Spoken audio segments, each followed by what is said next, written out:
There's only one thing on this earth more powerful than evil, and that's us. Hi guys, this is Claire Kramer, aka the Great Glorificus, and you are listening to the Buffy Back Issue Bed. Welcome to the Buffy Back Issue Bed, the show where we go through all the Buffy and Angel comics that are canon chronologically. I'm Emily. Oh, I'm Zach. Yeah. Sorry, you were looking at me because I kind of tripped over one word. Because you stumbled, and then I was just waiting for you to introduce yourself. Oh, sorry. Hey. It's been a while since we've done this, so we're a little out of practice. They don't need to know. They don't need to know the truth. Guys, our lives have been a little nuts. Sorry. I guess in your world, we've been right on schedule. Yeah, how when we started the show, we were a whole 10 weeks ahead of. Goodness gracious. Less now. Far less. Yes. I told you I wanted to build up there's a reason we built up that buffer. Yes, there was. Because we have used almost every inch of it. Yes, we have. It has been... We're doing one tomorrow, too. We're going to get back on track. Guys, life is crazy. Eh? You don't think it's crazy? We'll survive. The only reason we had a chance to do this because I had a snow day. I know, and my immediate thought was, ooh, podcast. All right, let's do this episode. We are doing Buffy, Season 10, Old Demons, issues 16 through 20. Oh. We never actually identify that. We just always just kind of power on through. Show's almost over. I guess now's the time to bring it up. Now is the time to start that trend.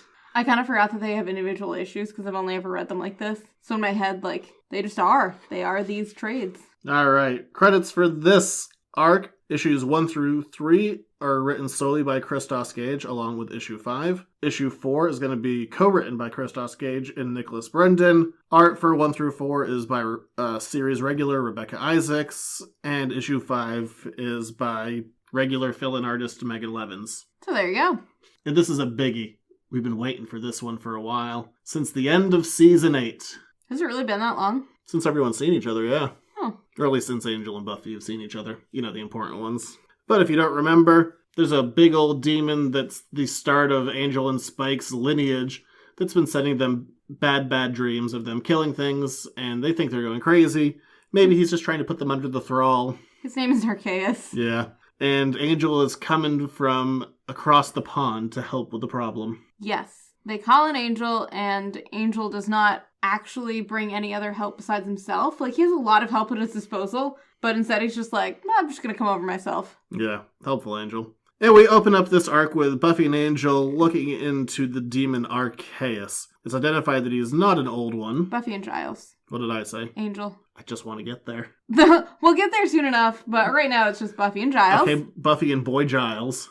I was going to say Baby Giles. It's like Boy George. Is that a singer? Yes. Songwriter? Does he have an earring? I imagine Boy George has an earring. Is he not the same person as George Michael? Boy George Michael. Can they be one person? Oh, so different. So different. Really? Oh, yes. Oh. Okay. Are they both singer-songwriters? I don't know if Boy George writes his own stuff. I assume he does, but what do I know? Oh, that's right. George Michael is dead. That's sad. And Boy George is flamboyant, to say the least. What about George Michael? Not that flamboyant. Okay. Well, there you go. Weird thing to talk about. Are they both British? We're moving on. We don't, Let's take that as a yes. This isn't the Boy George podcast. Boy George Michael. Boy George Michael. Buffy and Giles are talking about Arceus. That's right. And they discover that he isn't an old one, but he's just a demon who's trying to break in through another barrier. Or he has broken through. And they're confused by this because they put up those spells in the new magic book that all the barriers were going to be super duper strong, heavily reinforced. Yes. I also like that Giles has a cup of tea just sitting beside him while he looks at scrolls. And Buffy is drinking a soda, which is a lie. Why is that a lie? Because Buffy hasn't drank soda ever. Maybe she likes it now. People's tastes change. Yeah, but if you like soda, your body changes too. Wow, harsh. Okay. True. Not always true. Not always true. Don't drink soda. It's bad for you. I don't like soda. I don't like the carbonation. The bubbles are gross. That'd be like the one thing I would like about soda. The bubbles are like gross. The bubbles. But everyone's a little bit on edge for Angel's arrival. Spike wants to leave because the last time that Buffy and Angel saw each other, they started having sex in space in the first 5 minutes. Yeah. That was a weird moment. I love it. I love it every time they bring it up. And I love that we even get a background, remember that time they had sex in space? And Xander's concerned about seeing Angel Because the last time Xander saw Angel, he beat him up a lot over Giles' dead body. Yeah, except that Angel can beat up Xander a lot more now. He usually can. Usually can. So if I were Xander, I wouldn't really be that, worried about Angel being... I'm sure Angel could have also beat him up in that moment, too, just chose not to. Probably, yeah. But, anyway. And Spike decides to be hot-headed. He's a loose unit, this one. Wow. Where is your vocabulary coming from? I don't know. Why? 1973? Yes. He's gonna run off and try and take on Arceus himself. And Giles is like, no, you fool, you'll be killed immediately. And Buffy talks him down, and she's like, hey, everything's gonna be fine. We're all just gonna hang out, and no one's gonna do anything bad that's gonna be traumatic or upsetting. And she's casually doing this in the weapons closet, which is a funnier place to do this than you'd think. Yeah, because Dawn comes in and she goes, I see you were grabbing that metal grate and have now twisted it into a funny little ball. You might want to sort that out before Angel comes. Yeah, she was just squeezing it really hard while talking calmly to Spike, which is funny. And then Willow arrives and goes, hey everybody, look what the bat dragged in. Don't understand that line. Why is it not a cat? Is it a bat because he's a vampire? I don't know. I don't like it. Does it have something to do with her being a witch? I didn't understand it. I don't like that bat thing. And Angel comes in. So I guess we have to be in Willow, Buffy, and Dawn's apartment because he goes in without an invitation. So I guess Willow did it ahead of time. I guess so.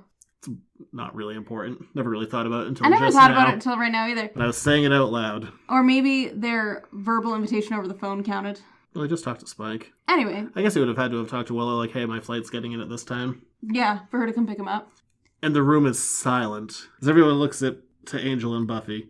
Angel goes in and does, he likes to say people's names. Just goes, Buffy. And he goes in for the handshake while Buffy goes in for the hug. So there's this, awkward...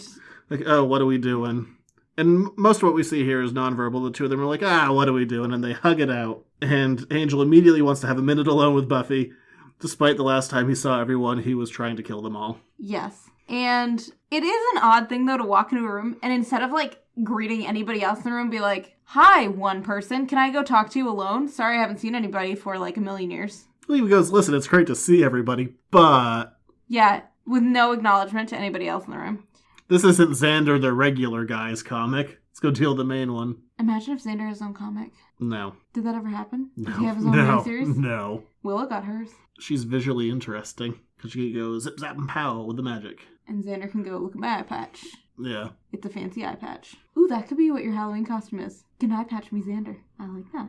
And Buffy and Angel finally talk it out. He's like, look, you could tell me to get lost. I know I just came here from England, but I did kill Giles that one time. And then Buffy's like, yeah, but you also brought him back, so... And all's well that ends well. And you were a Twilight at the time. Yeah. We were all a Twilight. We were having sex in space and being cartoon characters. That was weird. They're still cartoon characters, technically. I guess. So, not a great argument on Buffy's point, but... And Buffy immediately decides to make it where she's like, no, it's okay. I forgive you 100%. So what happens next, you need to just not be weird about. And then she grabs Spike's hand. Yeah, pulls him into the room and they hold hands and she goes, Angel, we've got a lot to talk about. Ugh, it's so awkward. It, makes me anxious. It's literally the worst way that this could have happened. Yeah. Also, why would you not have prefaced this over the phone and been like, hey... Or why would Willow not have said anything? That's what even Spike says that. Angel immediately gets in Spike's face. He's like, this is how you tell me. He's like, I wanted to tell you over the phone so you could deal with it on the plane ride over. Or even just, task Willow with that. I feel like Willow enjoys the drama enough that she would have actually been, excited about it. But no, Buffy wanted to do it face-to-face for some reason. She says maturity. I think it's for the bickering. And then Spike says, yes, because this crew is an endless font of maturity. I'm with Spike on this one. Willow should have told him. And then Angel immediately becomes the petty child he is, and he storms out of the room. He's like, we have more important things to worry about. And Buffy tries to stop him. He goes, no, it's fine. No, actually he goes, I said, period. It's fine, period. Pouty Angel. Is he ever not? When is he ever lighthearted and giggling Angel? That's fair. Be funny, though. I do love Giles. Giles goes up to Angel. He's like, oh, how's Faith? The last time I saw her, I was a hair insensitive. What, saying the I choose Buffy over you thing? And he's like, yeah, she's okay. She's good. She's over in Magic Town. Life is fine. I do like that they do identify that what Giles said was weird and strange. It was weird and strange, even for a 13-year-old boy. And 13-year-old boys say weird and strange things every single day.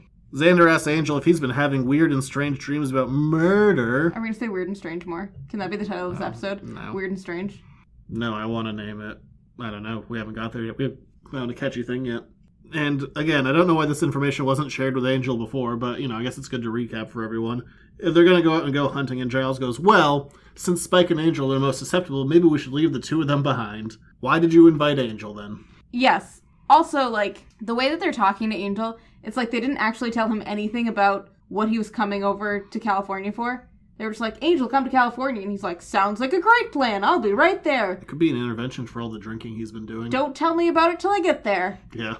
It's just it's one of those things that it works in a fake world, but you think about it in the real world and you're like, there's a lot of logistics that really need to be worked out. It's like whenever people set up dates on TV and they're like, see you Friday night? Sounds great. There is nothing that was planned. You have one day. You don't have a time. You don't have a place. You don't have anything. Because there was nothing sexier than hammering out details. Details are fun. They all go into the hallway to go hunt Arceus with their swords and scythes. One, out of nowhere, a little spindly demon attacks him. He kind of has... He's like a chainmail tail. Yeah. His hands and feet are spikes, and he has no eyes. And he's green, and he has sharp, sharp teeth. Yes. You know who he looks like? No. The sugar glider. Not really. Kind of. If he were scaly. I guess if you took away his fur and made him a demon. And Willow tries to blast him, but he schwicks her with his tail, immediately poisoning Willow, and she's dead. She's not dead, but she is foaming at the mouth, kind of alarmingly. And they're like, I have the antidote. Giles' like, I have the antidote. Which, how did you even know that this demon was going to attack? How do you have an antidote ready for it? But whatever. I think it's a spell, an antidote spell. Oh, sorry. How do you still know the antidote spell for that particular demon? Anyway. She's not foaming a little. She's foaming a lot, and it's pale green. And we mentioned before in these arcs that Willow has set up barriers that demons can't get into their respective apartments. So Giles drags Willow into one of the apartments. It just looks hilarious. Foaming at the mouth. And Buffy and Angel and Spike all line up, and they're ready to fight. Except that because they're all rather independent beings, and they're all rather irritated with each other right now. Anything you can do, I can do better. They don't really work together very well. They're not a good team. They haven't meshed yet. I feel like this should be a bigger deal than it is. The three of them have only fought together once, and that was in 98. Did you tell me you tried to buy that page? No. A different one? No, I said it crossed my mind. Oh, okay. Was it this page? No. Oh. Was it one of them fighting? Yes. Okay. I remembered something. I had an idle thought. You have a lot of idle thoughts about art. Few people have that many idle thoughts about art. I just feel like this should be a bigger deal. They haven't fought together in nearly 2 decades. And they're just kind of in a hall and they're just going at it no, we're all rusty. Not rusty, you've never done this before. Or you did it once. But there's so many long black leather coats. How could they be wrong? And the continued motif of this fight is Buffy and Angel keep on tripping over each other and falling on top of each other sexily. Do they? They have sexy falls. Is that what that is? Yeah, even Spike's bloody hell, I know you two can fight together without tripping over each other. That's the exact reading the actor would have given. And Buffy and Angel look into each other's eyes. And Angel says, sorry, rust. Which is just weird. Angel. Say rusty, at least. Nobody's just I have rust. Well, Buffy decides it's time to Taylor Swift it, and she says she's going to shake it off and come swinging at the demon. I knew a Taylor Swift song. I'm impressed that you put those two together in that moment. You know 4 of them, you just don't remember it. Shake it off. We don't really need to list the Taylor Swift songs, you know? I mean, we can. Is that 21 or something? 22. You're so close. I'm feeling 22. You sing it frequently. Is one of them called Trouble? Yes, with the goats. I still haven't showed you the goat video. And there's a new one. There's so many. Blanks. Oh, Bad Blood? Yes! And Look What You Made Me Do. Bam, got 5. Do you remember Blank Space? No. Do you remember... There've been a lot of them. Teardrops on My Guitar? No. Do you remember... Definitely not. The Romeo and Juliet one? No. You Belong With Me? Okay. Do you know that one? Yeah. Do you actually know that one? My friend thought that it was You Belong To Me for the longest time, and I was like, that's so much creepier. Anywho, back to the fight. Stop naming Taylor Swift songs I may or may not know. Love Story was the Romeo and Juliet one. They're having trouble killing it. They're stabbing it a lot, but he's just not going down. So the three of them have a plan where they throw the demon through the protective barrier in the apartment, where he bursts into flame because it's supposed to keep him out, and everyone decides it's time for a one-liner. Dawn points a crossbow at it. She's like, it's not over yet. So everyone decides they have to one-up each other with a one-liner. Yes. Sure it is. He just hasn't figured it out yet. Lucky we're in an educating mood. Yeah, cool. You're all saying things. I don't know. Just kill it. And Buffy stakes the tail so he's pinned to the ground, and Angel and Spike swing swords, decapitate him, touching tips on the way through, and kill it. And then he has this weird green blood that gets all over Xander. So that was Xander's contribution to the fight, getting the green blood on him.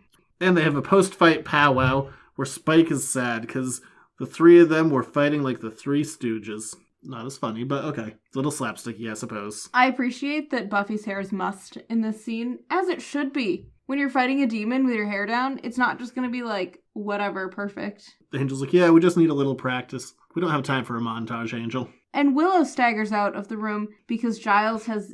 Antidoted her. Yes, I was going to say anti-venomed her. And it worked, so that's great. And they start to analyze the demon when they discover that it's from another dimension. And Giles has the realization that Arceus is controlling a portal. And that's why all these demons are getting in, like the Soul Glutton and the Sculptor and the Mistress. Okay, because you had me watch that Avengers trailer not that long ago, I definitely thought you were going to say Soul Gem. You said Soul G. Anyway. Sorry. And so, why has no fire alarm gone off yet is another question that one could ask about their apartments, but it hasn't. And they all decide that... they're going to go get Arceus and get up his portal gun away from him. Yeah, basically that Giles has enough magic in him that he can create a... anti-portal. Well, I was really going to say like a spell to figure out where the magic portal is, but... yeah, so they're going to Sure. go hunt Arceus again, unlike their last plan of hunting Arceus. Worked so well last time, they buried him. And they all suit up for battle. Crossbows, axes, swords. End of list, I suppose. Yeah, I was just thinking about how Deep Space is into guns now. I don't know why these guys don't get on top of the gun situation too. Just like add it to the arsenal, don't... Oh, Deep Scan? What did I say? Deep Space. What's that? Almost a Star Trek show. Again, it's you. It's all of your things. They just meld together into one. And Xander goes to apologize to Angel. He's like, hey, sorry I'm so much bigger and stronger than you and beat you up that one time. And Angel's like, yeah, I'm a masochist and I kind of liked it. And if I wanted to stop you, I'd have ripped your arm off. Which is fair. Also, Angel's been giving a lot of side-eye in all of these issues. He really does. So, like, let's look at this really prime example of side-eye. Looking at Xander, where he said, I agree, I deserved it, or you'd be missing limbs. Side-eye. Side eye. Eyes. Only Xander can give one side eye. Ooh, harsh. And Xander's like, I have so much repressed rage. How do you deal with it? And Angel's response was, I drank, then I killed a lot of people. A lot of people. Now I kill demons. And sometimes drink. You know, Angel, I think you have a pretty loose definition of sometimes. I think you have a problem. Yeah, and then Xander goes, interesting approach. He, later on down the page, is like, drinking and killing demons. Always willing to try new modalities. Which, isn't that what you do anyway, Xander? Don't you just drink and kill things? Also such a big word for Xander. Modalities? Yeah. Yeah, it is. He just has a high school degree. I guess so. It's a good word, though. And one of my Did favorite... Willow ever graduate? College, yeah. I don't know, because I guess the town kind of got abandoned. Buffy didn't graduate. No, Buffy's a dropout. Willow was in her senior year of college, but then everyone abandoned the town, so I don't know. I assume she finished her credits somewhere. That'd be a very Willow thing to do. Yeah. But one of my favorite things that we see is Angel and Dawn interact, which has never, ever, ever, ever been seen before, which is kind of cool. So Dawn goes over and gives him a big hug. Because the coolest part about it is that with all of Dawn's fake memories, she remembers Angel and Angel remembers her, but they've never actually met. They have a history together, but they don't have a history that anyone's ever seen because it's all implanted memories. And they hug it out, and Dawn's like, I'm glad we get a chance to know each other for real. And I kind of liked it. Yeah, it was really sweet. It's a small moment, and I'm not usually on the yay Dawn side of things, but screw it, a good moment's a good moment. I also like how awkward this hug between them is. It's like a very, like, little sister, like, big brother kind of hug. Like, it just looks super awkward. Yeah, Dawn has a big... In as pleasant a way as it should be. Well, it's even funnier because Dawn gives Angel a big, like, 2-armed hug, and Angel can only give her a 1-armed hug because he has a broadsword in the other. And he still looks, like, awkward about it, like he's, like, patting her back. There. I have sharp things. And they try and come up with a plan of action, and Angel thinks that they should split up like it's any good horror movie, just because Arceus could be setting a trap for them. And Buffy quickly agrees that they should split up and shoves Angel and Spike to do different sides of a room. Yeah, it's like she's making them captains of a team. And they don't know how they're going to communicate being in separate teams. I guess no one has a cell phone. Well, Willow says that the cell phones don't work on the BART, which is the San Francisco public transportation system. And Andrew arrives quickly to solve the problem with his banana walkie-talkies. Because banana phones are the way to go. And Andrew greets Angel. He goes, "Hey, Angel, don't know if you've heard the news. Proud gay man here. That's right, I'm out." And this is another Angel side-eye, and what does he say? You were in? Yes, I also like that you quizzitively cocked your eyebrow just like Angel did while you were saying that line. You know what the worst is when I edit these things? Is when I'm listening back, just subconsciously, I start doing all the same. I talk with my hands a lot. I know you do. And when I listen back to myself, I start just waving my hands in the same way that I would if I was actually saying weird. it. Yeah. So weird. Weird editing. Well, it's like when you were talking the other day and you knocked an oyster out of my hand because you were gesturing with the other one. I elbowed the oyster out of your hand. Easy does it. Flying elbows. And Buffy splits up the team. Team 1, Angel, Xander, Willow, and Giles. And Angel gets real uppity. He's like, "Why you put me on the team with the people who could take me down, those spellcasters?" And Buffy's like, "You go evil every other second." It's like, yeah, okay. Well, where are we headed? All right, Team Into Angel. sewers sounds great. I don't feel like we mentioned this. They're splitting up because there are two magical trails that they're following. One is Arceus and one is the portal. And so they think that the portal and Arceus are going to be in different spots. And so they're following them to see who can find something first, basically. And then communicate via banana to reconvene. Bananas are funny. It's just a silly looking fruit. They're definitely the funniest of all fruits. Are they? What? I mean, kiwi's fun to say. Kiwi. So we go down to the sewers, where Angel is sad and talking about his feelings to Willow. Kind of. Willow's more talking at him, and he's being meh about it.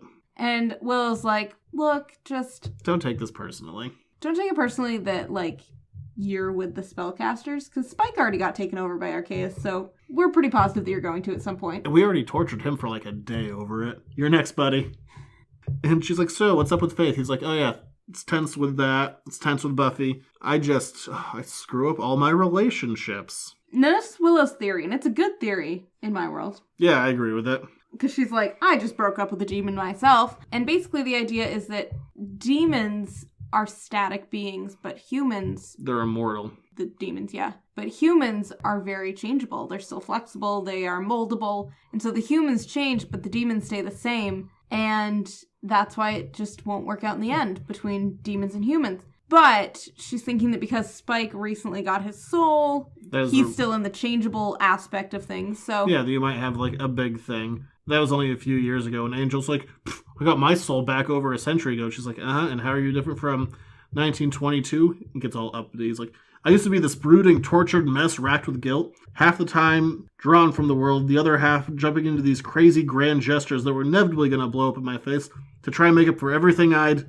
And he stops, and then he just, pouts off. also side-eye on this page at Willow. Yeah, he does. So much side-eye. And we go down to the other sewers, where Spike and Buffy are talking, and Spike is trying to explain how different he is from Angel.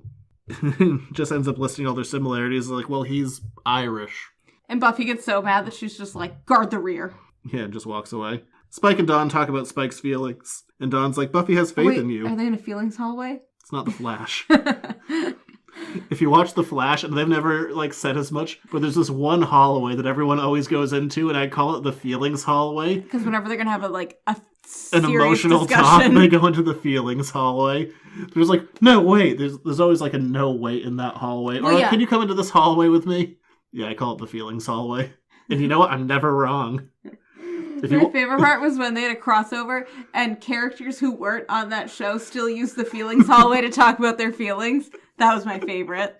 If you watch that show, that's just in your brain now, the feelings hallway. And Dawn tells Spike that Buffy believes in him, and Spike's like, "I don't believe in myself." He's very Eeyore-ish in this. He is. And then everyone simultaneously is attacked by giant rat spiders, which means they're spiders with the body and head of a rat. And they're giant. And a tail. Yeah, they're probably 2 feet tall. Shorter than that. They're at least 3 feet tall. All right. They're giant. And this is really just to visually break up the page, because everyone still has to talk about their feelings. Back with Xander and Angel, I almost said Spike, because they're the same person. Angel asks if Buffy's happy, And Xander says, yeah, she's happier than she has been in a while. And Angel, to give him some credit, he's like, well, that's good. Like, he doesn't try to argue the fact that Buffy's happy. And Xander gets confused. He's like, so how are you dealing with this? That's got to be weird. And Angel immediately changes the subject. He's like, so what's going on with Dawn with the artificial memories? I got some experience with that. My son, Connor. And Xander's like, oh, right, Connor. Did he strap some people up to bombs? What was the point of that spell? It was supposed to take away everyone's memories of that. Also, why does Xander know about Connor? Right. It's very confusing. It's confusing when Willow knew about it in the show, and it's confusing why everyone just seems to know about Connor. Also, good job, Angel. You're so good at changing topics. You're like, talking about Buffy is really painful for me. Let's talk about Connor. How can everybody know about Connor, but Angel casually fails to mention the fact that Fred is alive again? Yeah. And... I mean, I guess, like, Buffy and Fred don't know each other, but still, Spike does. Yeah. And Angel mentions that he was the one who implanted the memories in the first place. And then they went away, and he kept on making real memories, and blah-de-blah. And he goes, best thing you can do for the people you love is make good memories for them. Real ones. Whether that means you being in them or staying out. You know... Dun, dun, dun. Meanwhile, there's, like, this orange back glow on him. No. I don't buy it. I don't know why there's this seeming desire to keep Connor out of the books. Because nobody likes him. I do. I don't. The last 2 times they've parted, they're in a good space. They have a good relationship. Connor tries to actively be a part of Angel's life, and Angel's like, no, you're better off without me, compared to, the first 17 years of Connor's life where it was all like, gotta get my kid back. Yeah. And now that Connor's like, okay, I'm ready to be in your life. No, I must do this alone. I don't know. I know they're trying to justify it. I don't buy it. Well, we'll see. We'll see what happens in the next season that got announced, right? Nothing official. The next season that might possibly happen. Yeah. Yeah, the only proof we have is Christos Gage and Joss Whedon met to talk about stories. Let's assume they're... Story time.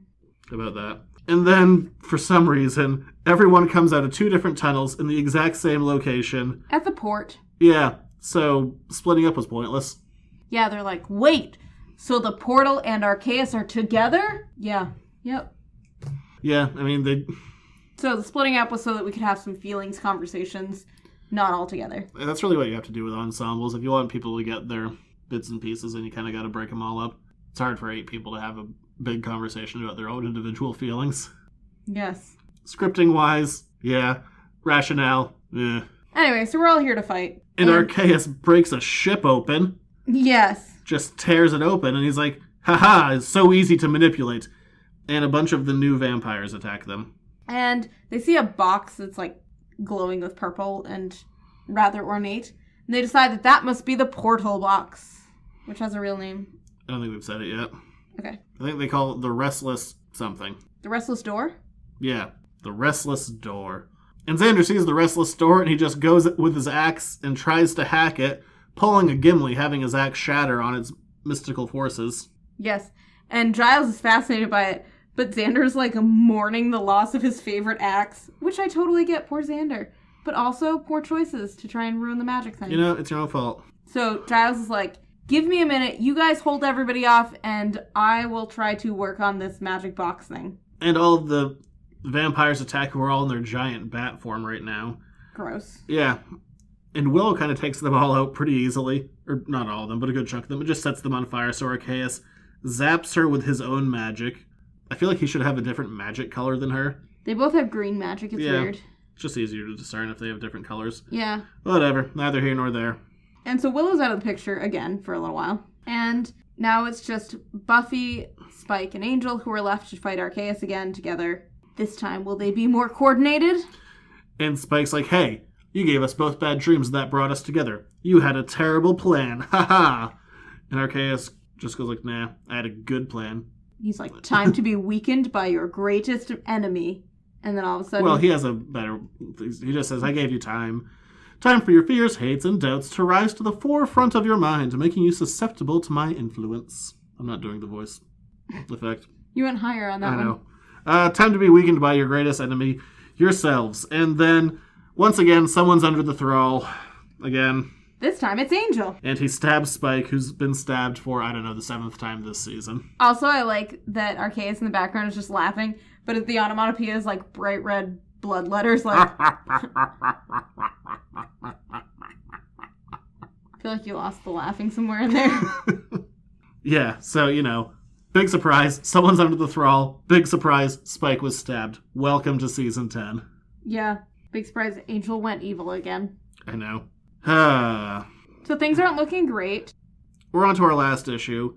And at the very end, we don't talk about the covers a lot, but I'm going to talk about this cover when we get to the very end. Because I remember how excited you were when you saw this cover. Yeah, and we'll deal with that when we get to the end of this issue. So we go back to Arceus laughing. Just kept it going for a month, apparently.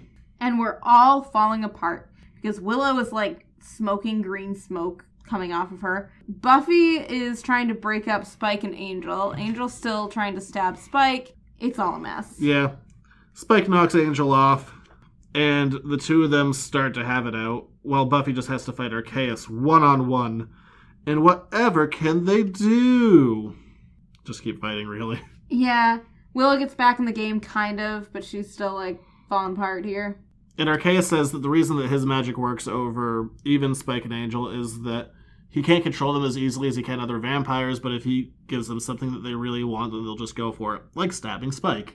Yeah, makes sense. And Spike fights back, not just with fists, but with words, telling Angel that he still has a bunch of daddy issues and he's still just doing what daddy tells him. And then he pretends to be Angel's dad, which is weird. Or that's how Angel sees him. Yeah. And Angel gets control again. He's like, no, never again. I shall never be a wee little puppet man again. Doesn't say those exact words, but he is being a puppet, and not the fun kind. Yeah, so much less felt. His nose doesn't even come off. Well, it probably does, but it's probably not reattachable. Well, it's like regrowable. It's regenerative. Probably not that much. I bet his nose would come back. I don't know. I feel like things have been chopped off before on him. And Buffy sends Willow to go help with the artifact, and because Buffy and Angel Spike are so in sync, they're speaking dialogue together. We're sure. While Willow goes, You sure? And in triplicate, they say, we're sure. Ooh.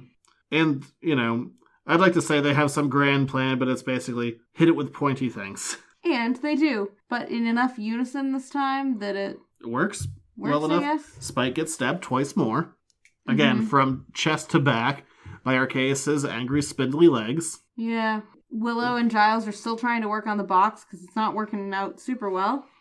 Arceus is wounded, and Willow has changed the vibrational frequency of the restless door. If only someone with a mighty blow and a mystical weapon could hit it, just ever so. So Angel and Spike perform a fastball special with Buffy, and she shatters the box with the scythe. Is that what that's called? It's an X-Men thing. Oh, well, there you go. Whenever Colossus just throws Wolverine at a thing. Huh. They call it a fastball special. Oh. Do you know what I appreciated about this arc in particular? Buffy is actually wearing clothes that are appropriate to the demon-killing task that she has set out to do. So frequently in this show and comics, that is not the case, which is a small thing, I understand, but I appreciate that she's wearing clothes and her hair is back that make this a very functional outfit. I like the fastball special. They don't call it that, but I do. Yeah. Do you think that Spike and Angel's big long coats get stuck on things? They seem impractical. They do seem impractical. And with the restless door being gone, Arceus disappears for some reason. He, runs away because he doesn't have his portal anymore, I guess. Yeah. But he definitely leaves under his own volition. Yeah, and they're like, what happened to that thing? And they go, I don't know, it probably vaporized. They didn't look that closely because we see Thing from the Addams Family walking away with pieces of it. Yeah, it's not very smart. Because hours later, when they're back at the apartment... I feel like I'm making a lot of random references this thing. I hope everyone's keeping up. I got that one. Thing is a hand. He's just a hand. Yeah, that can kind of walk on his fingers. Yeah. But DeHoffrin's back at the apartment, and he's like, guys, you screwed up. You left the pieces. And they're like, what? He goes, you've won nothing. And Angel goes, oh yeah, we've won so little. I'm just going back to England, even though technically nothing is resolved. Yeah. He's like, I got some good people to put on it. Use phones. Use the banana phones. I don't care what phones you use. Maybe say that it's Fred. Weird. And Angel goes to say his goodbyes now that Arceus has been temporarily put down. Says goodbye to Andrew, confused that he didn't know he was gay. Met him twice. He's like, or I guess, no, he met him 3 times because of that time that he kidnapped him. Is that Buffy's apartment? Yes. Why does she have a framed fork, knife, and spoon? I don't know. Weird, right? And I do like this. Xander goes to Angel. He's like, so, we're cool? And Angel says, what do you care? You never liked me. And Xander's trying to better himself, have more of an open mind, and that he and Angel might have more in common than they realize, because they look at Buffy and Spike, with Spike getting patched up from his multiple stab wounds. And then Angel just goes, sure, we're fine. And I appreciate that Angel is just like, I don't even really care. Like, Angel doesn't really care if Xander likes him or not. Yeah. But I appreciate that he's big enough to be like, sure, whatever. If that'll make you feel better, we're fine. And the best couple in this entire universe, Angel and Spike, have their goodbye. Mm-hmm. And they both were like, hey, thanks for coming out. Couldn't have done it without you. And Angel then gets weirdly possessive. He's like, I could tell you care for her, but if you hurt her... And Spike just goes, I'll hold you to it. And they shake hands and they part as friends. And if I was in Spike's shoes, I'd be like, f*** yourself, not asking your permission. Also, can we talk about the fact that Buffy is a slayer and doesn't actually need either of them to protect her? Yeah, that too. Yeah. And then the last goodbye, I guess second to last, because Willow still has to drive Angel to the airport. Yeah. Bum he is. So Buffy and Angel hug it out, they say goodbye. And they agree to be part of each other's lives again, since they've been apart for so long. And that Angel should investigate social media. Yes. And Angel says that he just wants for Buffy to be happy, and he can live with that. And he leaves. And it's really sweet. And then he ruins the moment about a second later. Yeah. With a truth bomb! When he's talking to Willow, who, by the way, is back in corsets. We didn't really mention that. Oh, yeah, it's her thing again. But Willow's like, you handled that really well. I'm really impressed. And he's like, yeah, well, it wasn't that bad because... Yeah, it's worth doing it. It wasn't all that hard. It's not like it'll ever last. You were right, immortals don't change. So or not, he's still Spike. He fixates on someone, decides they're going to solve all his problems, give his life meaning, make him stop hating himself. But they don't because they can't, and in the end, he drives him away, confirming what he's believed in himself, letting him wallow in self-pity for a while, then start all over again. And Willow just starts off with, that sounds awfully... Harsh? Yep.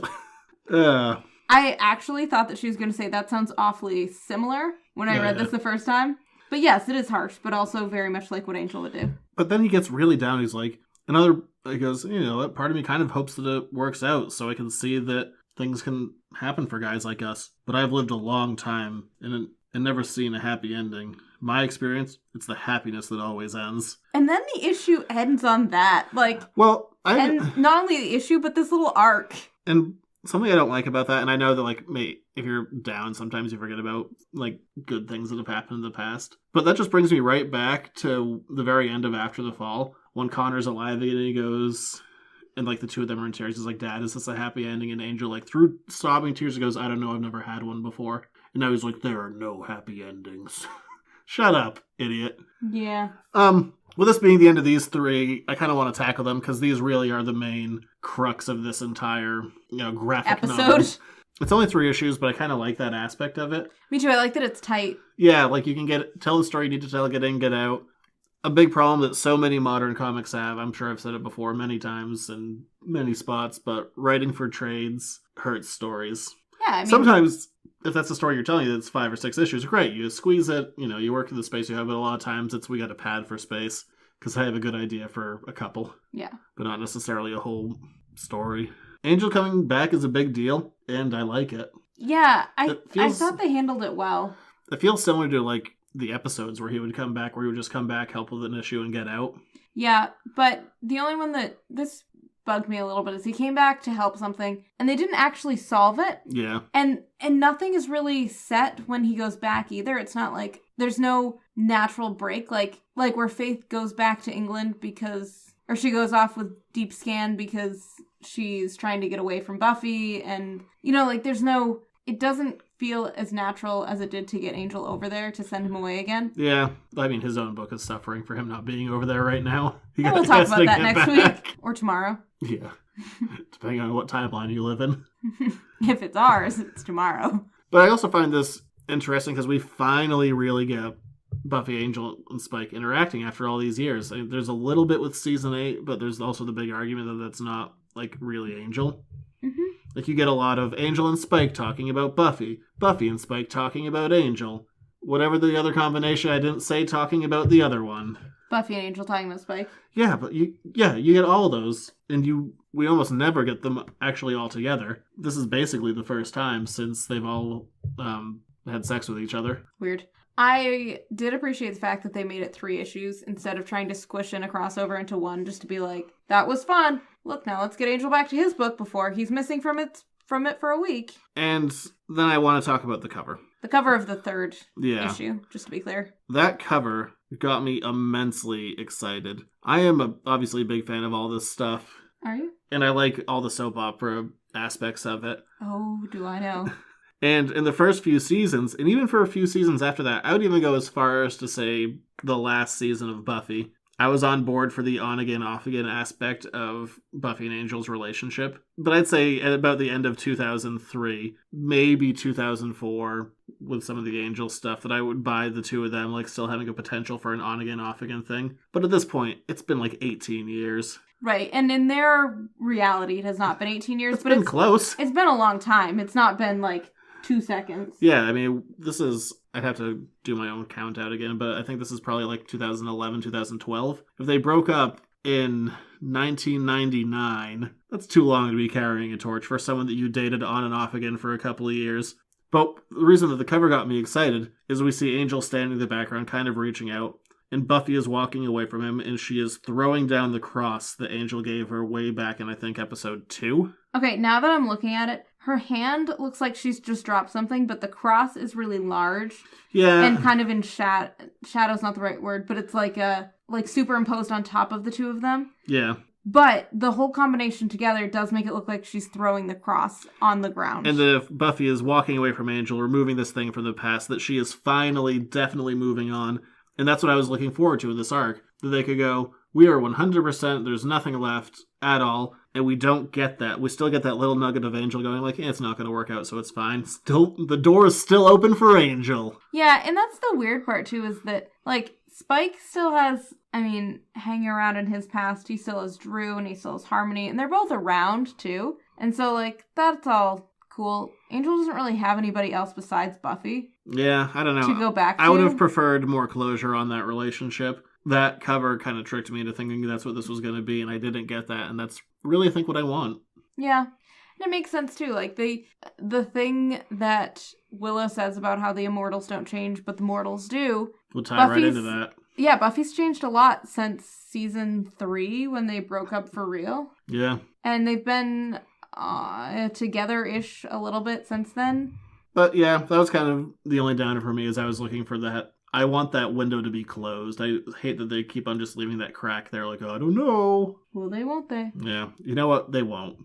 I actually really love that they took Riley out of it altogether and just, like, got Riley married off, and, like, Riley is all by himself, like, not all by himself, but he's not totally out of the picture. Yeah, there's no will they, won't they with Riley. Which, Riley was my favorite in terms of, like... And Buffy even, like, made that drunken pass at him one time, and he was just like, no. I'm gonna leave the book now. Yeah. I'll see you again when you come to rescue me in the other half of the book. Yeah. But that's kind of that. Overall, I really like it. I'm still annoyed that Angel didn't mention that Fred's alive. But the time has come to move on to especially because he's like, I have some people I can talk to. Say it's Fred. Yeah. Oh, well. And we start a one-shot called Freaky Giles Day, instead of Freaky Friday. Right. And the cover shows adult Giles. Aww. Bandaging up Buffy. And we come into the middle of a conversation because we really don't need the first part of this. No. He's very excited because Willow can make him an adult again. Yeah, Willow's like, you can pick it for one day, 1 24-hour period, and you can only have this spell done once, so choose wisely. And like any 13-year-old boy / you, he's like, now! Well, he wants to say now, because he texts Olivia so he can go have sex with her. Like, oh my god, I'm having such a dry spell, it is going to be years, because I'm an adult in a child's body. But the weirder thing is that I don't think he really tells Olivia, like, what's up exactly. He just texts her, you up? Kind of. He says, are you free? Yeah. And Dawn emerges to tell Buffy that their dad is on the phone. Their absentee father, Hank. His name is Hank. We called him like Greg or something before because we couldn't remember. Yeah. That's how absentee he is. We forgot his name. And the Summers girls are about to have lunch with him. And nobody's looking forward to this because nobody likes Hank. Willow then quickly does some of her mojo, apidly raging Giles into... Happily raging Giles. Apidly raging. I've had one sip. I'm just tired. And Willow uses some of her mojo to rapidly age Giles, because throughout the entire day he's going to age. And the only reason it has to be like 24 hours is eventually he'll continue to age no matter what, and he'll just become like a decrepit old man and die of old age. aging. Yeah. And he's turned into about an 18-year-old. And luckily, Buffy saved a pair of his glasses, so that's good. Yeah, so you can actually see. And he goes over to Olivia's apartment as an 18-year-old, and she's like, good enough. I know, she's like, wow. But clearly she knew what was going to happen, because she's like, all ready. They have champagne, like, she's ready to go in this hotel room, and she's like, is that what you looked like when you were 18? It's not champagne, but we're moving on. What is it? Just wine? Oh, is that like whiskey? Glenlivet? Yeah. And Giles used about the first 12 hours of his day having sex. And then Which they also got room service. He's not sad about it. No. Well, if you weren't going to be an adult again for at least another 5 years, wouldn't you want to get room service? Okay, but here's the thing, too, is that Olivia goes, I really have to go to work today. So here's my real question, Giles. Why didn't you pick a day when Olivia was free for the whole day? You have 24 hours. You couldn't have planned 24 hours where Olivia was free? Anyway, he didn't. So we move on. She's like, what are you going to do with the rest of your day? And he was like, hadn't really got past this. So I had one plan. I guess I'll do other things. So he goes and he test drives a sports car. And then he calls his aunts to be like, haha, I'm an old man again. Suckers. And they go, rapid aging? Really, Rupert? How vulgar.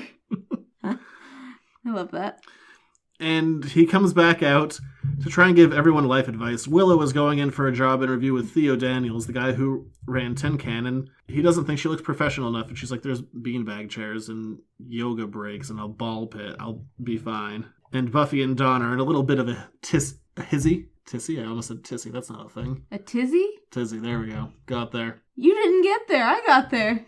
Got there all I put the by pieces myself. of your words together. Ugh. Oh, man. And Giles tries to give some fatherly advice about going to see their absentee father. And Buffy just shuts him down. She's like, you know what? No. We love you, but we don't need to watch her anymore. We know how to fight demons and snake vampires. If we need anything right now, it's help with real life. Someone to tell us how to be normal, healthy adults. I'm not trying to be a jerk, but I don't think that's you. Also, it doesn't work that way. You can't say I'm not trying to be a jerk and then say something jerky and have it all go away. That's how it works. That's why people do that. Oh, okay, cool. Like when they say, like, no offense, but... And then Buffy realizes she was a jerk, and she's like, you know what, let's deal with Greg Summers. Hank Greg. So they go to meet Paul for lunch. Boy George Michael. I'm just going to call him every bland name I can think of. George and Michael? I said Paul. George. This is my new one. Whatever, I could just call him Hank now. And they go out to lunch, and this is probably my favorite art in the entire book, because we see Hank, and he's being kind of nervous. He has quite the widow's peak as well. As well? What are we talking about? I don't have a widow's peak. Kirby doesn't have a widow's peak. The dog? No. But Hank is, being a little bit awkward and a little bit funny. And Buffy has just the greatest face of, fuck you. Are you going to bleep that? I'll bleep it. But that's what that face is. I think you should say fudge. And so Buffy asks about Francesca. And Dawn corrects her and goes, oh no, Francesca's history. The new one's Paige, right, Daddy? We see that Hank is not super commonly with the same lady. Yeah, but he does mentions that he is getting married to Paige. And Dawn's super excited. She's like, or at least she feigns excitement. Yeah. She's like, congratulations. And then, ooh, the biggie. Yeah, and then Buffy goes, I see where this is going. How ugly are the bridesmaids' dresses?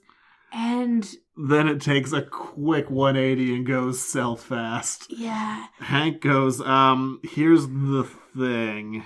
Paige has kids of her own. We really like you, Dawn. And we want to have a relationship with you guys. Well, she's okay with me having a relationship with you.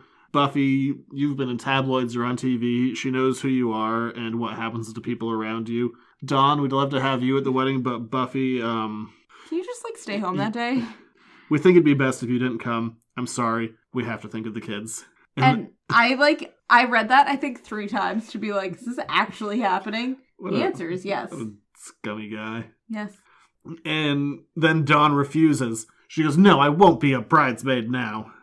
And Buffy gets sad. She's like, they're not wrong.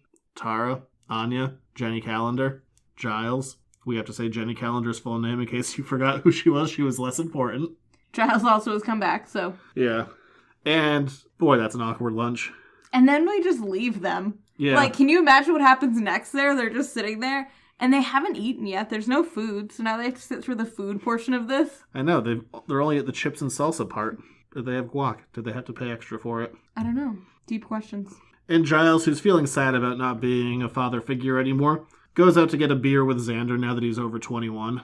And on their way, They get attacked by a demon. Who comes out of a portal. Arceus has sent a demon after the 2 weakest members of the team. Smart plan. It is kind of smart, yeah. And they're about to die. Giles can't work his magic because he's not practiced as an adult. And as Xander is about to die, Giles partakes in some quick vandalism, smashes a window, grabs a guitar, and breaks it over the demon's head, killing the demon. Yeah, I feel like that... I guess Xander stabbed him. That helped too. Yeah, probably the stabbing with the traffic sign would help more. Yeah, I suppose.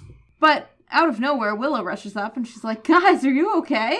And they're like, yeah, they must have just made it outside the apartment. Yeah, they're like, I guess we got this, kind of. And Giles is like, look, I am not safe to be in an adult form right now. Can you just, like, undo this? I know my 24 hours aren't up. They've got to be close to it, though. Yeah. But he's like, can you just do the reverse thing now? And Willow's like, sure. It'll take a couple hours to go into effect, so. Giles is sitting on top of a roof having himself a fine whiskey. Because, again, if you become a child again, might as well enjoy yourself. And Buffy comes on the roof. And says that she's looking for him. And they have a really lovely little chat. And she's like, look, it's true, I don't actually need a watcher, but I do need you in my life. Quite frankly, it's the last 4 pages, and I just don't feel like it's a very interesting show if we could do all 4 pages of dialogue, because it is just it's charming. Touching. Yeah, it's great. I mean, for as much fun as, like, throwing Buffy at a demon is fun, and killing things with guitars is great. It's these smaller moments that work the best for me. I also really love seeing Giles again. The art on this was really lovely, because you did see a difference between 18-year-old Giles, and then as the issue went on, he aged slightly in every panel, and that was really fun to see. And now he's going backwards again, because the spell is working in reverse. And it's just, she did a really good job, Rebecca. Did a really good job in making that happen. And Buffy explains the whole lunch thing, and Giles is like, sorry you have a crap dad. And Buffy's like, it's okay, I had a non-crap dad. And that was Giles, and he smiles. I shouldn't write these. It's the reason you don't. Because you would say things like, apidly raging. That got cut. Again? I don't know. Apidly raging. Not even drinking. Episode title, Apidly Raging. No. Buffy asks how much longer Giles is going to be like this. He goes, I don't know, another hour or 2. Got any plans? And Giles just goes, none whatsoever. And the 2 of them hug and cry as the sun sets. And they just sit on the rooftop together. While I understand why it's easier to have Giles work in the function of comics, especially in a different role, it was nice to see the character in his old form again. Yeah. And I also kind of like that they ran into some of the issues that they were running into in the TV show, too, that Giles, the adult, is not really... They don't really need a watcher anymore. Yeah. They need like a research partner, but they don't really need somebody to tell them, this is how you do things. This is what practice you can do. And that's always the thing that happens the most. Like, you can only have characters go so far before the idea of the mentor just doesn't make sense. Yeah. And unfortunately, Giles was so much older than them that it was... The mentor couldn't turn into anything else. Like, Wes ended up turning into a peer. Yeah. But Giles couldn't really do that. Yeah. And he shouldn't have. It would have been super weird. This should be Wes. It was also a little bit weird when Wes made that transition, but it helped that he went to a new show. And we start our last issue. Called Triggers. Yeah. I don't like that word. Triggers? I just feel like it's used... Too frequently? Frequently, and I feel like it's one of many words that's been perverted. Yeah. Whatever. Small side note worth nothing. Buffy and Spike are helping Dowling on a case where women at a women's shelter aren't being raped, but they're agreeing to have sex with someone even though they don't feel that they want to. Right. And this happened to actually one of the directors at the shelter. Yeah, and they found a photo of the individual who's been perpetrating this, and he hasn't aged in 40 years. And Buffy and Spike together both say incubus. I don't think it's quite time to go to see a rock show, but hey, to each their own. Terrible joke. Is it a rock band? Yes. Okay. An alt rock band. You just spit on me a little. Oh, whatever. So they get the story from the director, and she's like, I don't know really what happened. This was so not like me, but I met a guy, and he came over, and... We had sex, and it was kind of like I was drugged? Hypnotized. Yeah, like I was drugged, but I wasn't drugged. And I could ever prosecute against him because I agreed to everything, but it wasn't me. She's like, if I was hearing this story, I don't really know what I would think, but I certainly wouldn't feel the way that I feel right now. And Buffy's like, it's okay. We're going to kill him, and we're going to kill him good. Meanwhile, Xander is playing video games with the kittens. The kittens are precious still. And Ghost Anya. And she comes over basically just to tell him to get his life together. He needs to go take a shower. He needs to do something other than play video games with the kittens. Just because he's in between construction jobs and he's sad and doesn't have a girlfriend. But she gets a little excited when Xander's like, hey, the kittens know that you're there, so I know that I just don't have a tumor pushing on my brain. And she's like, thanks, Xander. Yeah, that is almost helpful. Thanks, bud. And just at that moment, Buffy and Spike go over there. And they're like, you really need a shower. Yeah, and Dowling has a different job that the Supernatural Crimes Unit could use help with, and they can use Xander as a consult. As kind of a temp gig. He's like, fine, whatever. Or a pity job. Oh, And Dowling brings Giles and Xander, who are being followed by Ghost Anya, over to see a psychic who has been giving some weird predictions. And they walk in, and they see a psychic named Lana. And she's floating. And we get a Ghostbusters reference. Do-do-do-do-do-do. She's also kind of green. Do-do-do-do-do. And when they ask for her name, she goes, Dana isn't here right now, only Zool. Okay, she just says Lana isn't here right now. But no Zool whatever, part, it's a Ghostbusters reference. Yep. And meanwhile, Spike and Buffy are still discussing the case, but Buffy's taking a shower. And Spike's like, ooh, if you're in a shower, maybe I'll come join you. And Buffy kicks him right in the chest, just throwing him out of that shower. I feel like she would have broken that sink that he falls against. Did she break the sink? No, the sink seems to be fine. It's a sturdy sink. It's a very sturdy sink, then. And Buffy jumps out of the shower, grabs her robe, covering herself up. She's like, Spike, are you okay? He's like, yeah, no, I'm fine. She's like, oh, I was just so shocked. He's like, uh-huh, yeah, sure it was. And you definitely got clothed before you saw if I was okay because of that one time I tried to rape you in the shower. And she's like, look, we've talked about this. It wasn't you. We've worked past this. This is a difficult one for me, and I've gotten to the point where I wish they would just stop bringing it up, because it doesn't work in terms of metaphor for me. It works in terms of the show. You could say, the whole soul, no soul thing, and you can run with that to be a metaphor to a certain point, but you can't really say, like, oh no, you tried to rape me, but now you're a better guy. That doesn't work in metaphor. This, it works in the kind of the rules of the show of soul and no soul, but it's kind of hard to redeem the rape thing and treating them like they were the same guy. You just kind of it doesn't work. No, it doesn't really work. And it's kind of uncomfortable in general to talk about. It really is. And Spike makes it more uncomfortable because he keeps wanting Buffy to absolve him of it. Of the attempted rape. And she does and doesn't at the same time. She's like, we just need to move past this. And he's like, I don't think I can. Yeah, and she's like, you know what? We need to go kill us an incubus. Back with the psychic. She's ready to kill everyone with her ectoplasm. So we're really going for Ghostbusters here. And so she, shoots out weird green goo. Snot. Gross. Just a long line of snot.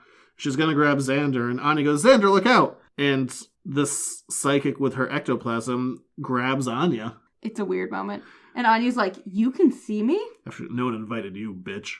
And then Anya goes, you can see me? And Xander throws holy water all over it, which takes care of all of the ectoplasm. Kind of resolves it quickly.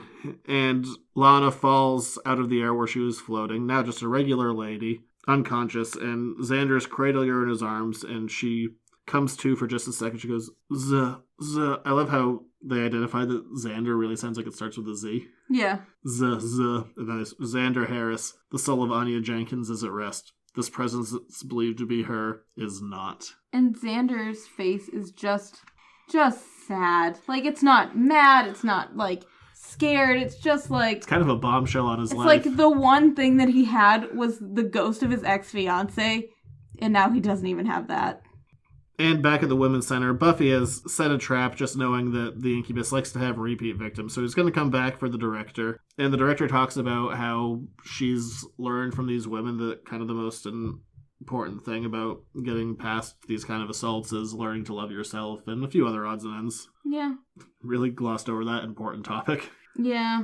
And what she tells Buffy is she says, everyone handles it differently. Me, personally, I draw strength from seeing other people. Helping them find it, these women are so strong. I remind them it's not their fault. They shouldn't be afraid of how they feel, or embarrassed, or dismissive. Holding it in doesn't make you strong. Talking, living, loving others, but most of all yourself, that makes you strong. And then Buffy gives some side eye.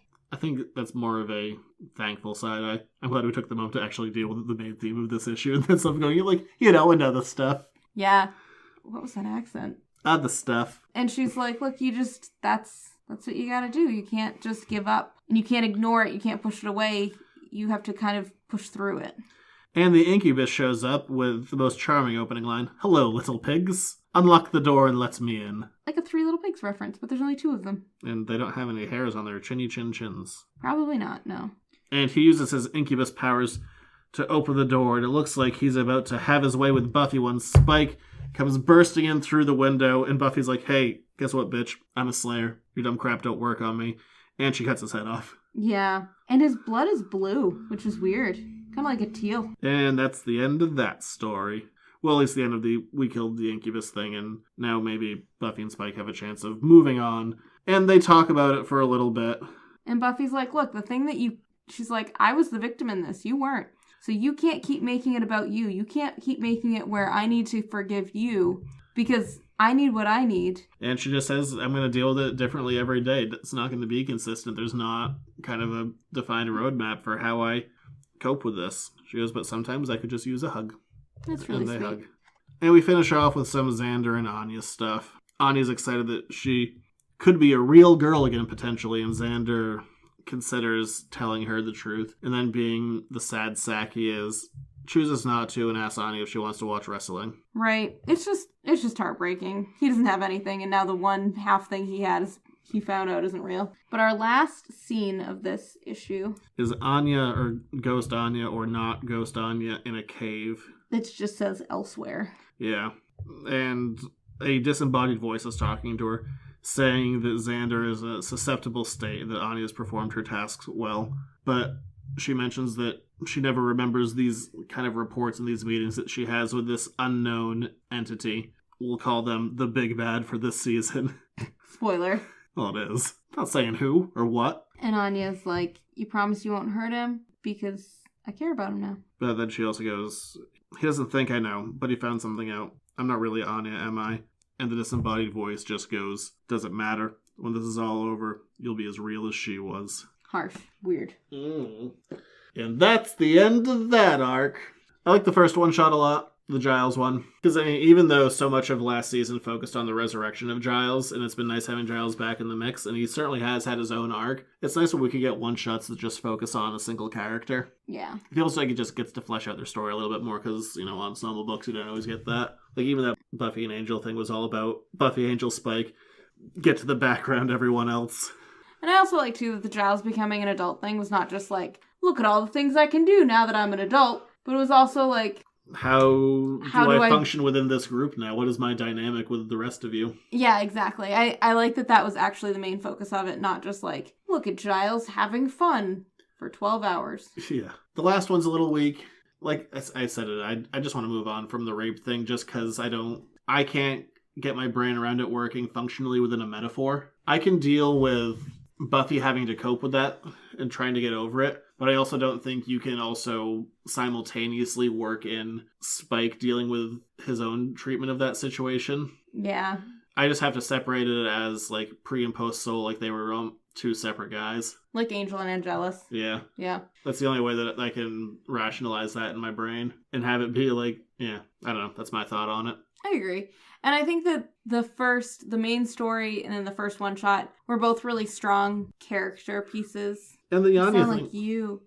Sorry. And the Anya thing is a nice twist. It's also been so strange how little Anya's been mentioned, and now she's, air quotes, back in this season. And it was kind of nice with the idea of like, oh, maybe Anya's coming back and all that, but no. Yeah. And a little bit more heartbreaking for Xander, because that's the rule of this show. Xander can't be happy. Wah, wah. Oh well. He'll get over it. Thus ends this arc in this episode. But next week, we're on to Angel and Faith again, but minus Angel for most of it. Yeah, because we're on to Faith again. And Fred. Faith and Fred. The Faith and Fred book. The FF. That's never happened before. There's never been one of those. Yeah, I guess that'll do it for this week. If you want to find the show, editorsnotecomics.com on Facebook, Instagram, Twitter. If you want to get the show a week early, patreon.com/editorsnotecomics. Minimum of $1 a month will get you us a whole week early every single week, because we're going to stay on top of our recording schedule. And I guess, editorsnotecomics@gmail.com if you want to reach out for any kind of reason. Did you say... Rate, review, subscribe. Yeah, that's what I was going for. Do that one. I like that one. I like seeing our numbers go up. Yeah, I like to beat the Jared Show. I'm addicted to it. That's a Britney Spears song. Toxic. Okay. But yeah, that'll do it for this week. We'll be back next week for Not Angel. Bye. Nangel, we'll call it.